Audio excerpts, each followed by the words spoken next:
Take question 2 নম্বর নিয়ম, যদি বাক্যে মেইন ভার্ব থাকে প্রেজেন্ট ফর্মে ডু ডাজ এবং পাস্ট ফর্মে ডিড আসবে।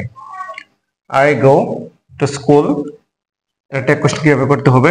এখানে আছে গো, আমাদের দেখতে হবে গো প্রেজেন্ট ফর্ম নাকি পাস্ট ফর্ম। আমরা সবাই জানি গো হচ্ছে present form, go, went, gone.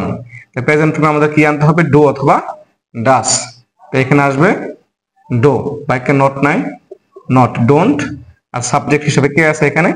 I. I যেহেতু ব্যক্তিবাচক তাই এখানে আই বসবে, don't I. He goes to school, এখানে ভার্ব আছে গোস।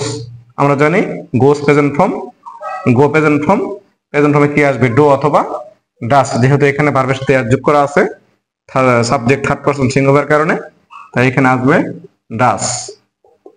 নট নাই, নট, ডাজেন্ট, আর সামনে সাবজেক্ট আছে হি। হি ব্যক্তিবাচক, ব্যক্তিবাচক সাবজেক্ট সরাসরি বসে। তৃতীয় বাক্য, হি ওয়েন্ট টু স্কুল, এখানে ভার্ব কি আছে? ওয়েন্ট। ওয়েন্ট কোন ফর্ম? Past form. আর পাস্ট ফর্মে কি আসবে? ডিড। নট নাই, নট, ডিডেন্ট, আর সামনে ব্যক্তিবাচক সাবজেক্ট কি আছে? হি, ডিডেন্ট হি।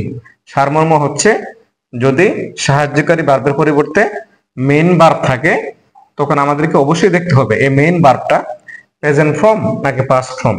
যদি প্রেজেন্ট ফর্ম হয় টেক কোশ্চেন করার সময় ডু এবং ডাস আনতে হবে, আর যদি পাস্ট ফর্ম হয় আমাদেরকে ডিড আনতে হবে।